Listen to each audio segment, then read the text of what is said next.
Welcome back to the Agentic Insider. I'm your host, Philip Swan. In this show, we explore cutting-edge ideas and trends in AI and data, as well as hear from other industry thought leaders in the AI space. This podcast is brought to you by Iridius AI, committed to safe and responsible AI innovation. Let's dig in.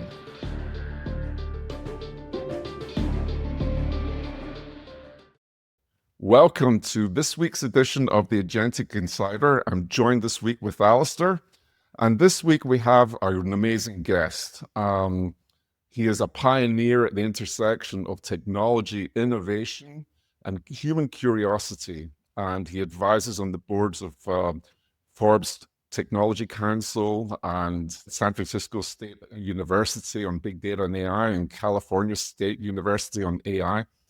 Plus, he's an author, an accomplished author with many published journals and 2 technical books. He's the vice president of Gen AI and ML and product management at Qualcomm. Dr. Vinesh Sukumar, welcome to the show. Thank you, Philippe, for the opportunity. Awesome. Well, thanks, Vinesh. We start off when we chat with people by asking a question. It's an intriguing question for many, and it is, what future are you solving for, Vinesh? It's a great question. When you look at from an AI perspective, it's like Swiss cheese with a lot of holes. It's all about picking which holes you want to fill up, and then obviously organically scale with time. And historically, when you look at the AI space, at least from where I come from, I work very closely on edge-based platforms. That's what in my current organization at Qualcomm, we look at scale of edge AI deployment. Always going by the motto, what happens on the edge stays on the edge, across multiple swim lanes from handset all the way to automotive. So when you look at it, the fundamental problem is, how do you make edge AI much more relevant? How do you make edge AI a lot more personalized to the user? How can you add a lot more, I would say, personalization to the user, so that the elements of user privacy, the elements of security, the elements of better quality of service is all established. I would say that's one big problem to solve.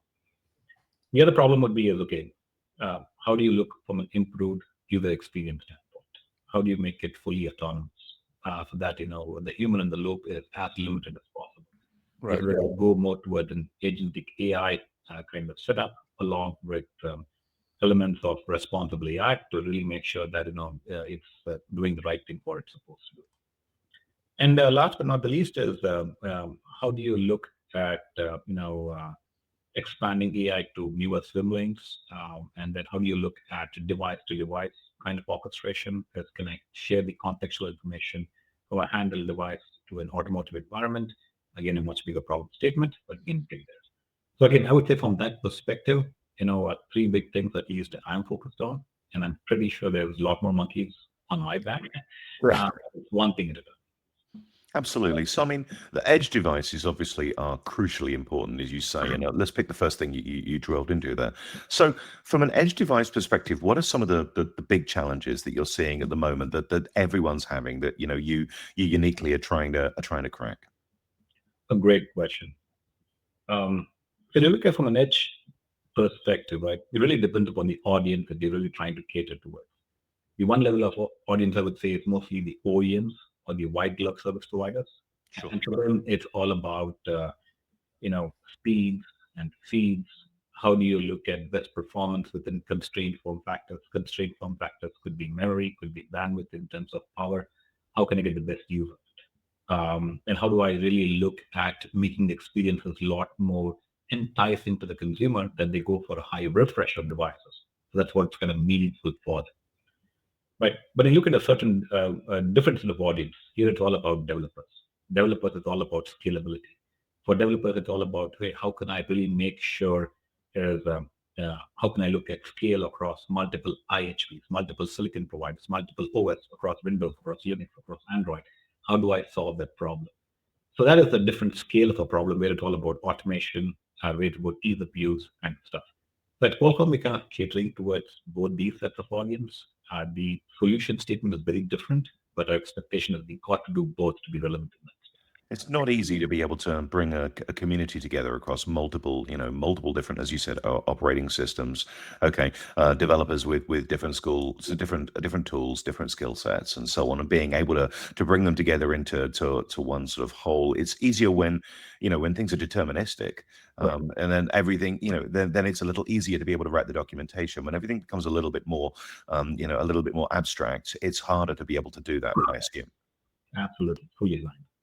So I spent the first 15 years of my life, Vinesh, as an embedded systems engineer. So I go back to way back in the days where they were so resource constrained on these custom devices that we were building, everything from mobile devices to to cable modems, to you name it. We were working in it.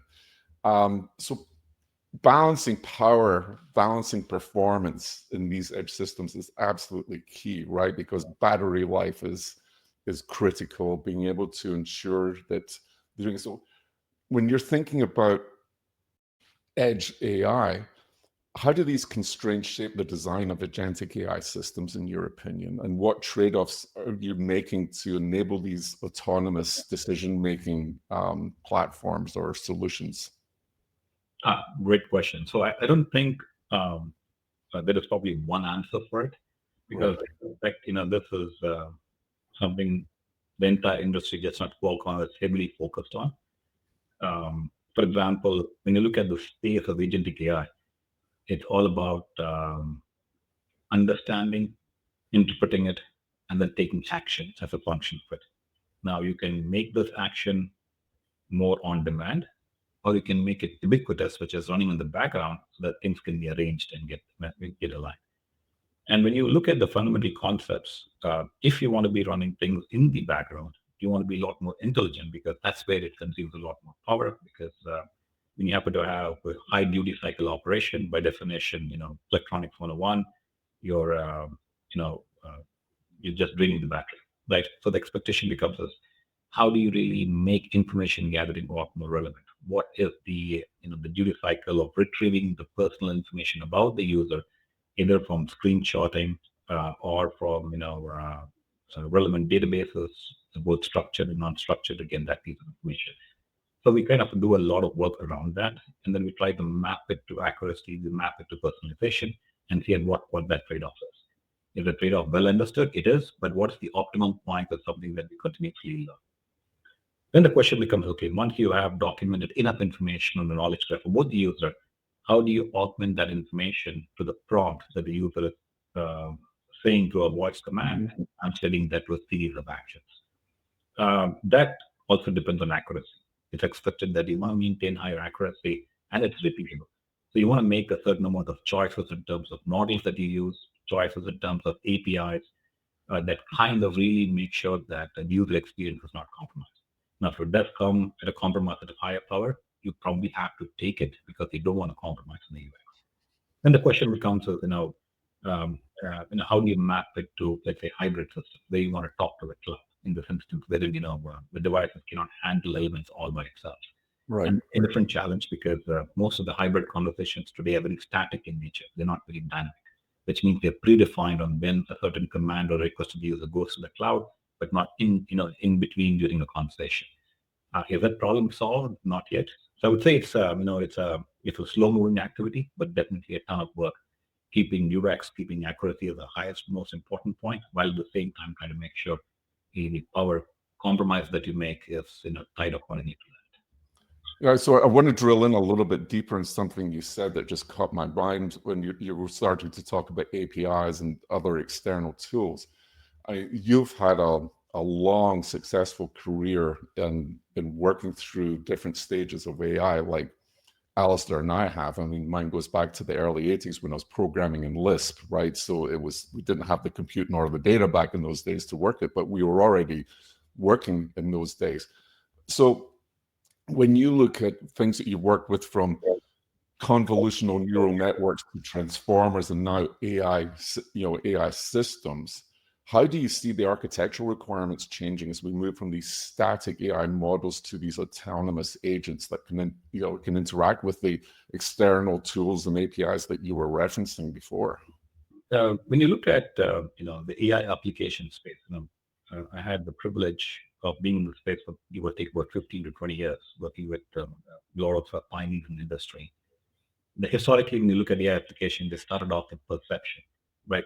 Perception being detection, classification, segmentation, enhancement, all kinds of stuff around modalities like speech, audio, vision kind of thing.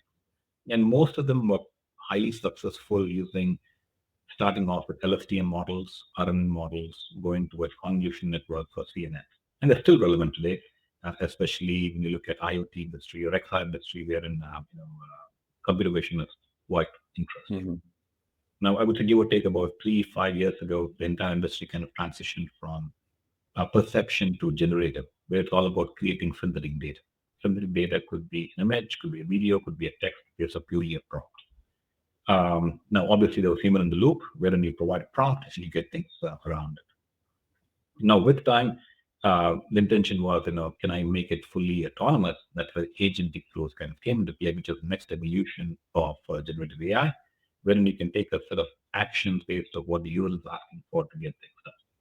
And the anticipation is, moving forward beyond that is all about physical AI, wherein, the expectation is, the systems that you're trying to design have a lot more intelligent around the environment, and you're able to bake in the generative capabilities mixed along with the environmental understanding to get you a much more better performance experience. So that's how the evolution has changed. And with time, obviously, that puts a lot of constraints on systems. And how do you look at it? So when you want to solve for it, we obviously started off with convolution networks. Then we went Right. on to transformers. Transformers, I think, came in about 2017 timeframe. It's attention all you need. And Right. on the autoregressive models, which are based of foundation for LLMs, is all based of transformers as an anticipation point. And now what you're seeing is this evolution of architectures moving towards state space models. Now, state-space models was introduced, I believe, from folks from UC Berkeley, if I remember correct, 2023 kind of time frame, wherein they use process control logic to kind of define problems. Hmm. However, it's still a little early, I would say, from how state-space models work. Now, state-space models expectation was when you really want to make uh, you know, quantization a lot more easier. Meaning when you're transitioning from 16-bit representation of models to an 8-bit representation of models, especially for transformers, it becomes very difficult. Can I maintain accuracy when I do these transformation to state space models? But it's still a little early, but I suspect there's a lot more activity happening there. And can I expand that to also visual kind of content as something to be seen? In the worst case scenario, you're going to get a hybrid, which is partly transformers, partly state space models, but time. Hmm. But that's how we see the architectural evolution. And at Qualcomm, we're putting a lot more emphasis to kind of see for the future, but to a large extent, all the diffusion transformers, or traditional transformers, autoregressive models, or bird eye views or BEVs for auto networks is all based on the foundation of transformers. And that's what we're kind of, highlighting towards to get that fully into production.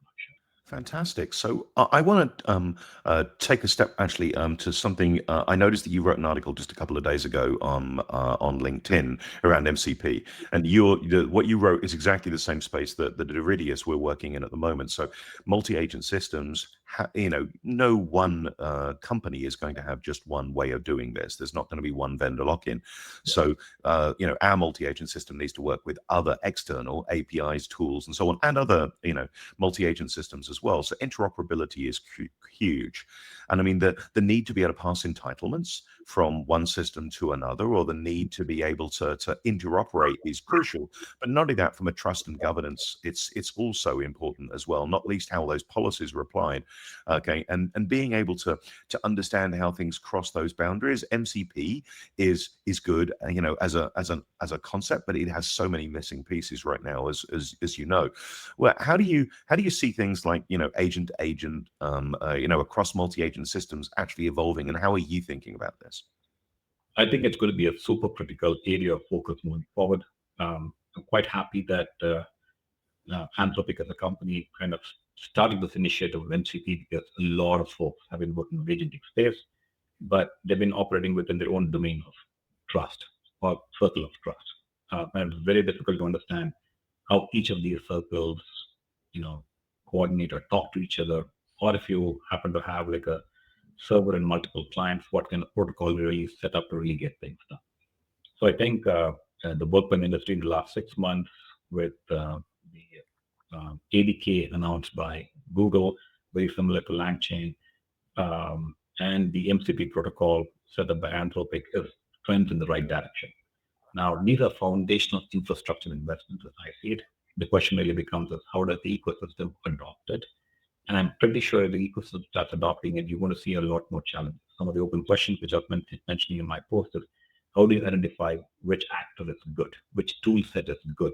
You take the model of a Google search wherein paid tool agents get a higher priority based on the cover card they would have, based on something reliable.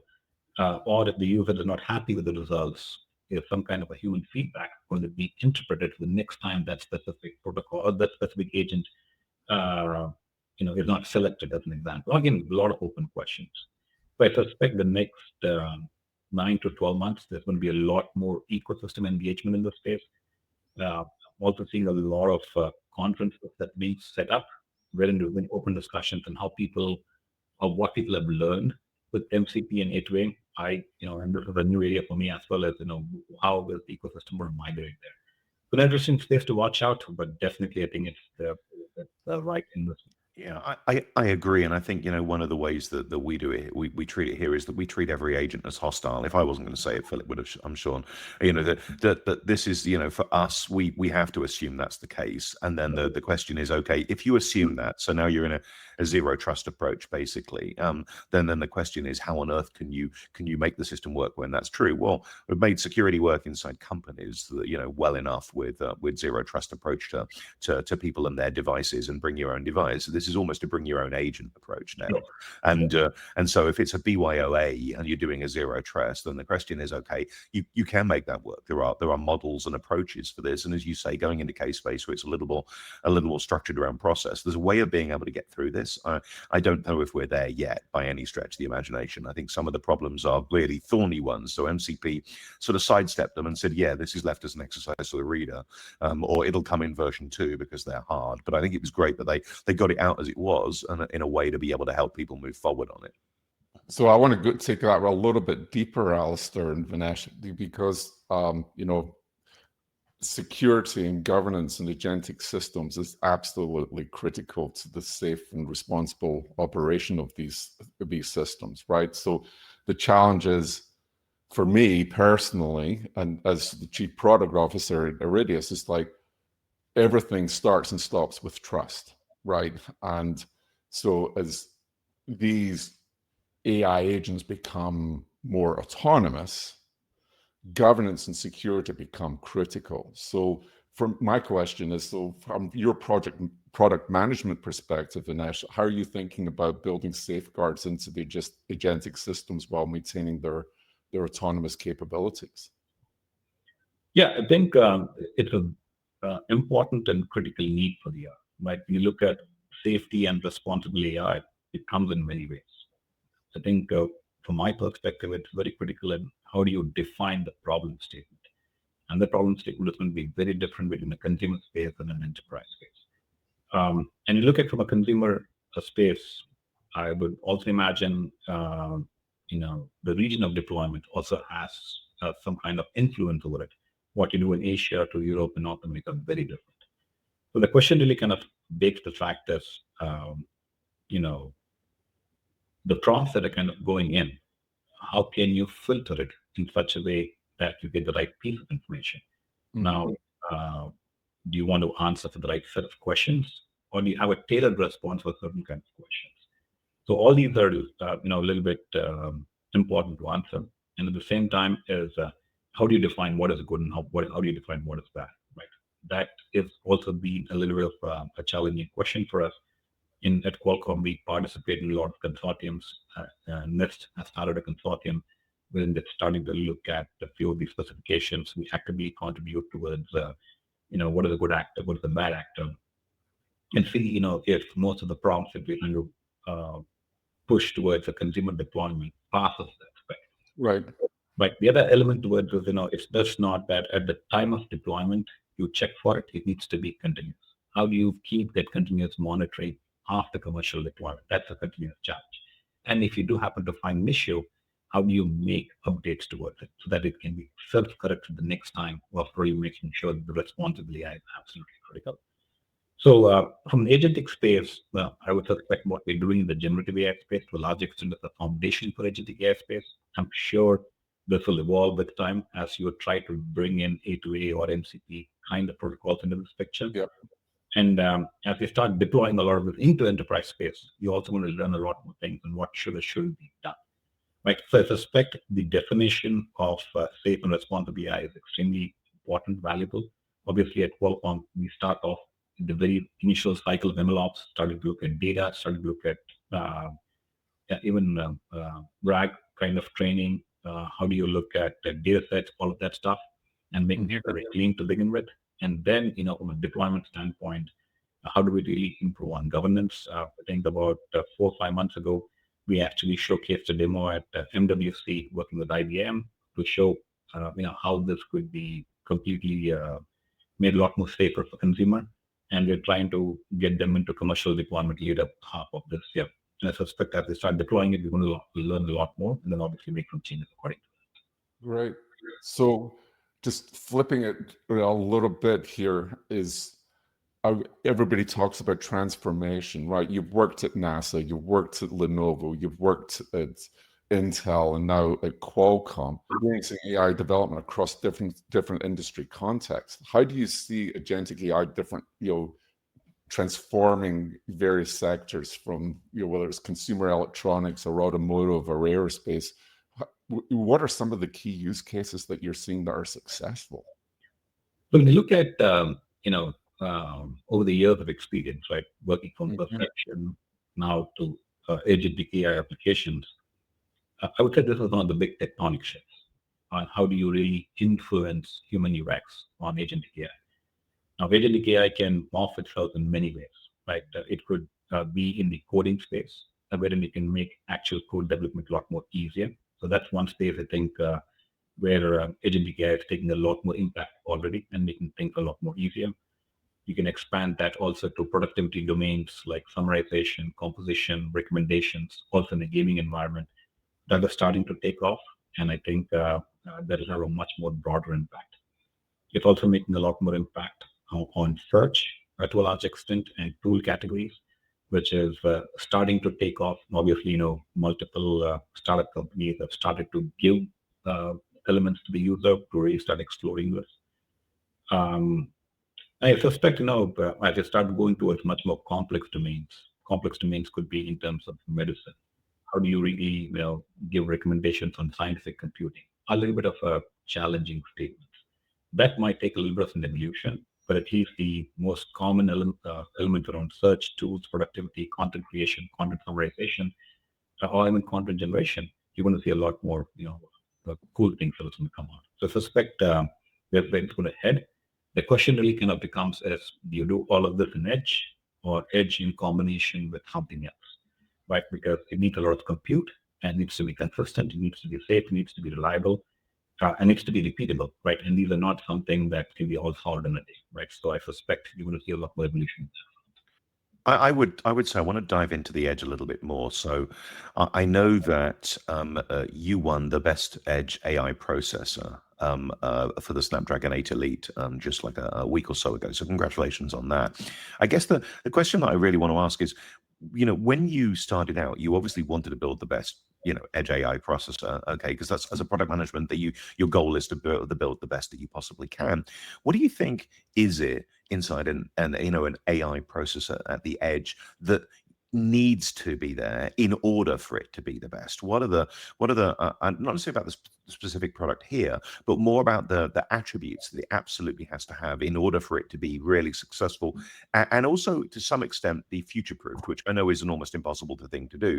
But if you want somebody to be able to buy this, use it, and use it longer term, then what are some of those things that have to be designed in and built in order for this to be the best system?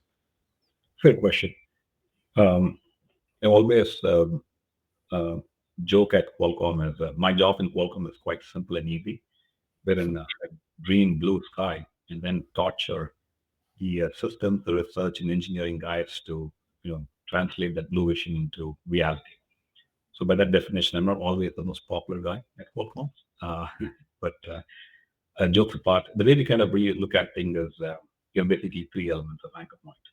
First thing is we really look at trends. What are some of the big trends? What are the big rocks? What is the industry heading towards? And the trends could be from an experience standpoint. How do you translate that experience to what you're planning to accomplish? Is it better quality of service, better user privacy, better personalization? What are some of the key vectors? So that is, I would say, the system standpoint. Next becomes is okay. Uh, Once you have the piece of information, what kind of investments I need to do from a hardware perspective to really make sure I can satisfy that vision. The hardware uh, comes back to is what is the amount of compute that would necessarily be available? Is it compute being provided at a certain power profile? Does it Mm, provide more at peak performance or more at a what a sustained usage kind of element? What is the bandwidth associated to be able to provide, let's say, from an LLM standpoint, better quality of service, a better decode? What is the memory associated with that? Is it the SRAM tightly coupled memory or DRAM? Or should we be looking at new memory architectures to really support, these kind of models? So you kind of get into hardware and innovation around it. Then the most toughest part becomes software, right? The software is all about. I happen to have the hardware. How can I make deployment much more easier? Can I kind of tailor towards the two set of audiences which I mentioned before, the white glove service providers, where they are independent, they don't have to call 1-800 Vinesh or 1-800 Qualcomm to get things done. They're able to do a lot more innovation on their front.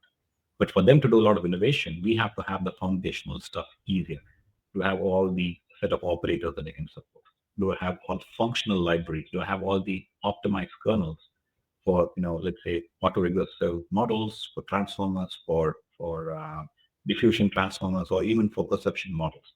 Can they be independent to get things done? That's a lot of work to get to support that. Then you have to also look at scalability. Scalability is about ease of use for deployment, so developers can really make the best advantage of the hardware that we construct.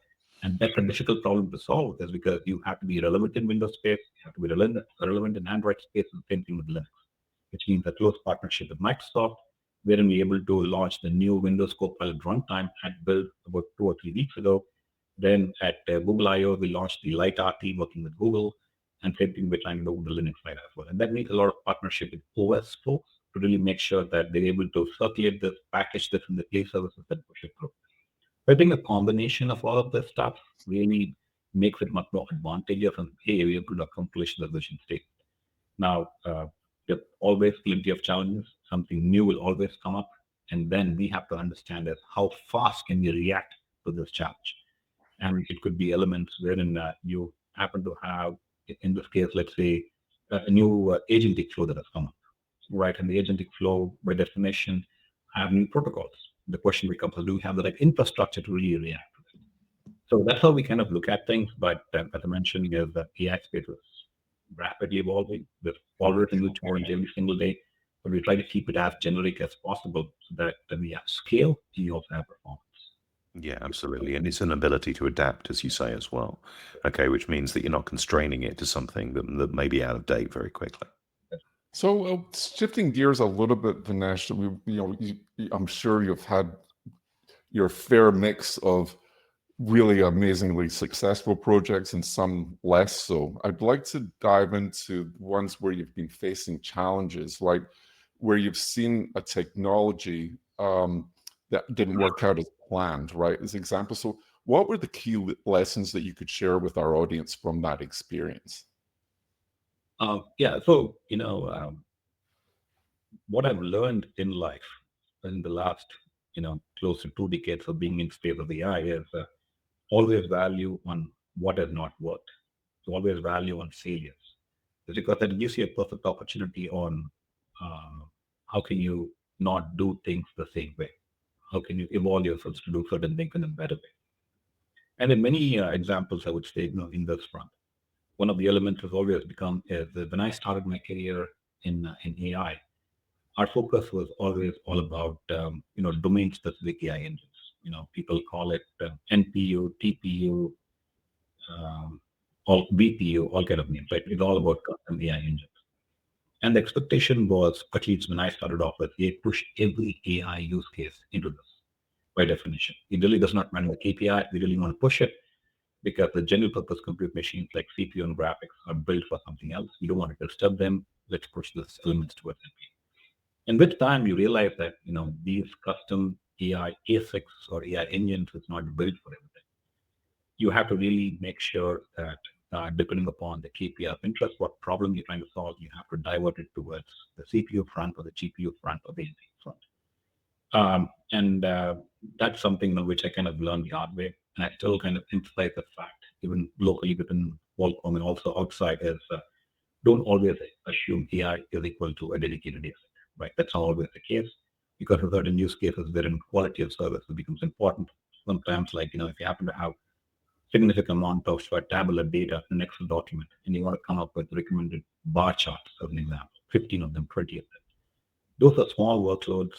We want them instantaneously. You can run them on CPU. Absolutely no problem, right? So those are some of the things that we actually, in fact, I learned for. And there are many such use cases. I mean, when we started to work with a lot of large language model providers, uh, some of the model providers happen to be closed source vendors.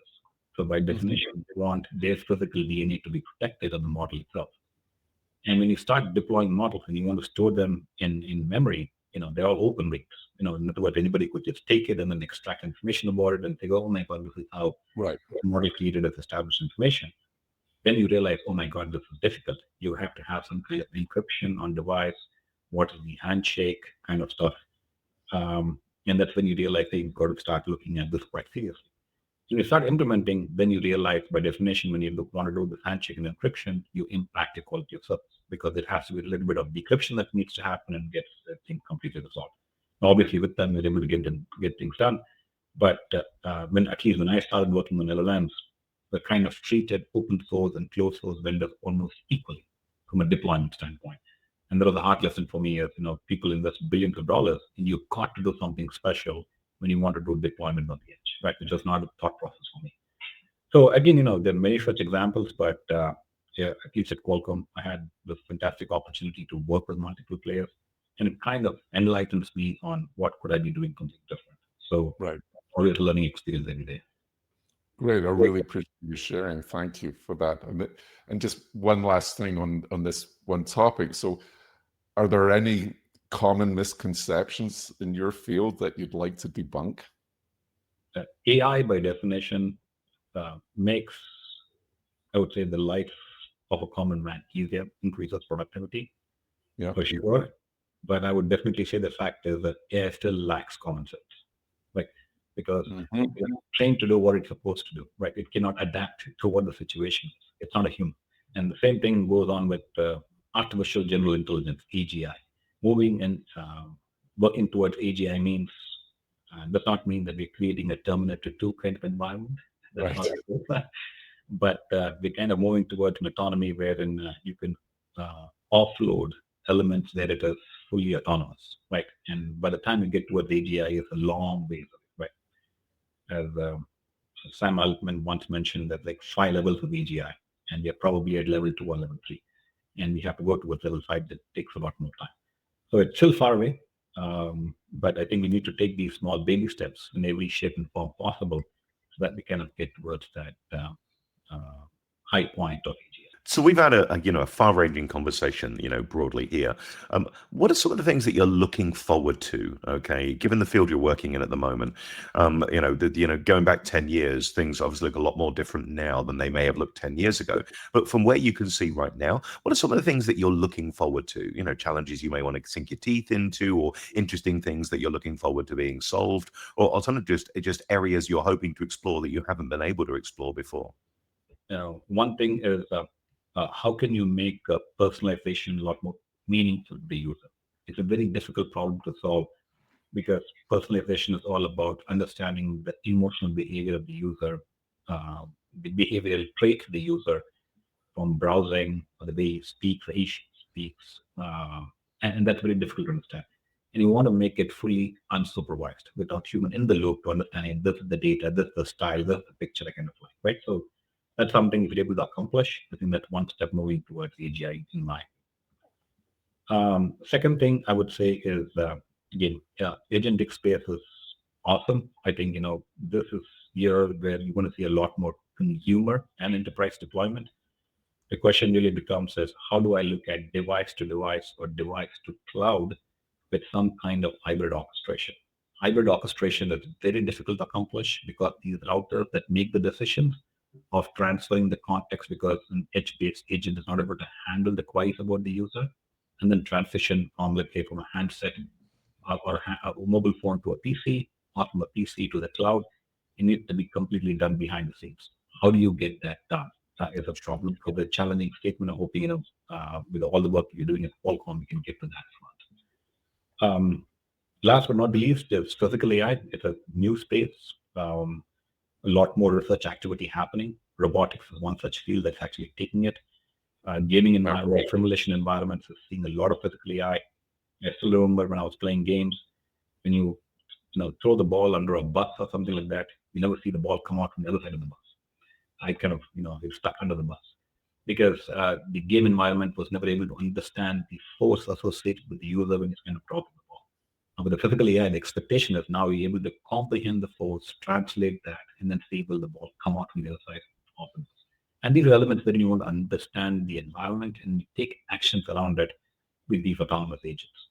Right. So again, physical AI is something brand new. So and excited how when I started working on AI, which is all about you know pictures, making them beautiful, making removing wrinkles on my face, kind of stuff, and now things have completely changed on AI. So I think few things to be excited upon, and hoping the next 12 months continues. So as we start to wind down a little bit in our conversation today, which has been absolutely phenomenal, where have you seen AI go wrong, Vinesh? But when you look at AI, I think few things that still need a lot more work, I would suppose, is when you want to make modifications, let's say, on an image, just like that, right? And you upload an image, the output that you get from a single image is not always that fantastic, right? You've got to, it still needs to live. As I mentioned, the common sense element is still not there because it's really doing what it's supposed to do. It's trained on certain tasks and it only does those tasks. So I think that self-learning part, that adaptive part, is still not there, right? It's that needs to get resolved in some shape or form. Even the hybrid AI, I would not say it has gone wrong, but hybrid AI has been more hype, right? And rather than anything practical that is being implemented, right? So at least my expectations with the work that we're doing in Qualcomm, we redefine what hybrid AI is. How do you look at intelligent abstraction wherein you can do this shifting towards a hybrid cloud makes absolute sense. I would probably use these examples. Now, obviously, from a deployment standpoint, there are many use cases wherein biometric authentication at some point using AI never worked. Maybe there's a different problem statement to solve, or you want to look at classification in the Google search. Suddenly, or you can't make a distinction between a dog with stripes and a tiger with stripes. Again, a classification error. But those are block and tackling issues that you handle because of lack of data. That I don't think we can solve. I'm looking mostly from my experience standpoint. If we could have done things better. Right.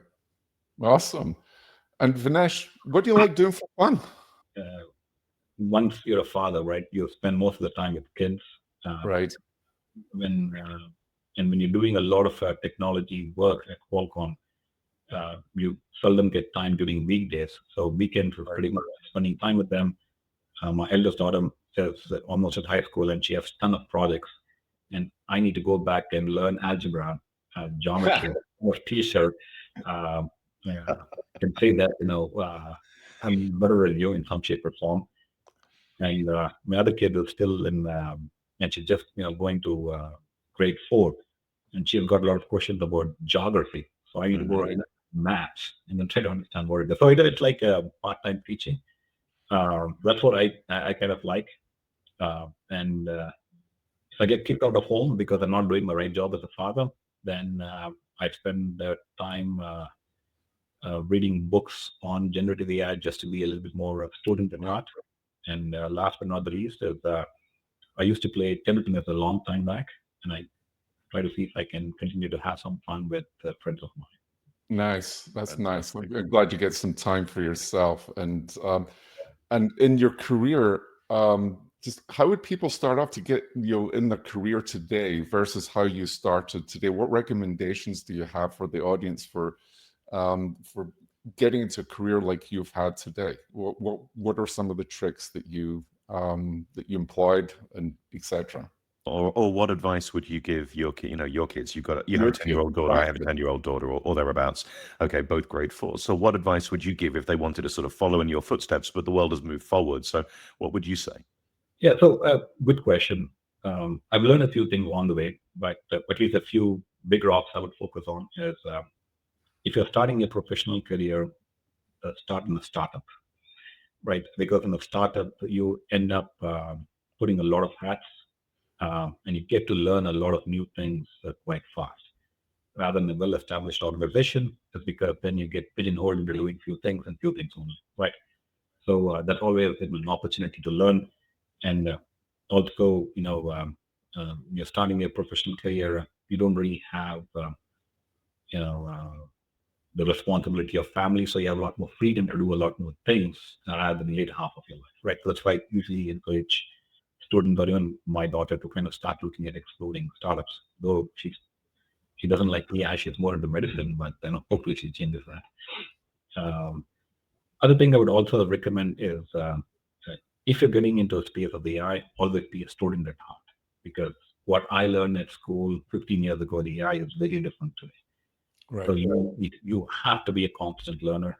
Um, so I spend a lot of time early in the morning reading books, research papers, and there's a fantastic amount of talks on YouTube when people discuss ideas, so that you get a perspective of the other side of the world. What is working, what is not working. That can always kind of influence your thought process. Also, I would recommend is in product management, if you're starting a life in product management, always have a certain amount of dynamic tension working with engineering systems and research folks. Hmm. Dynamic tension does not mean that you constantly quarrel with them, but it's about challenging them, thinking, making them think outside the box. And when you make them think outside the box, in my view, it's all about they respect you, and you need to also show them data why this makes a big difference. And if you're able to have that cross-functional relationship, they challenge you, you challenge them, and in the way the company goes really to the next step. So I suspect having that level of push really helps. And last but not the least is don't be a workaholic. It never helps. Always have a passion, right? And spend time in your passion, because when your mind does not think work and does something else, I guarantee when you come back to work, it gets the best out of you, right? So that's absolutely critical. Couldn't agree more.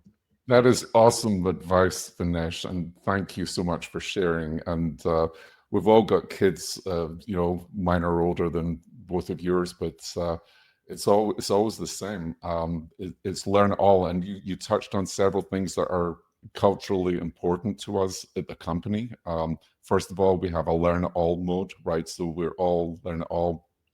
Uh, and not know it all, but learn it all. We're constantly learning, constantly challenging each other. And you're absolutely right. That constant respectful challenging of each other delivers exceptionalism, because you're not exceptional by yourself. You're exceptional as a team. And Correct. it's all about the people. Vinesh, what a great episode. Thank you so much for being so generous with your time today. Thank you for joining us. That's a wrap on this week's episode of the Agentic Insider. Thank you for listening. For show notes and more, please visit agenticinsider.show. To learn more about Iridius, visit iridius.ai. We'll see you next time.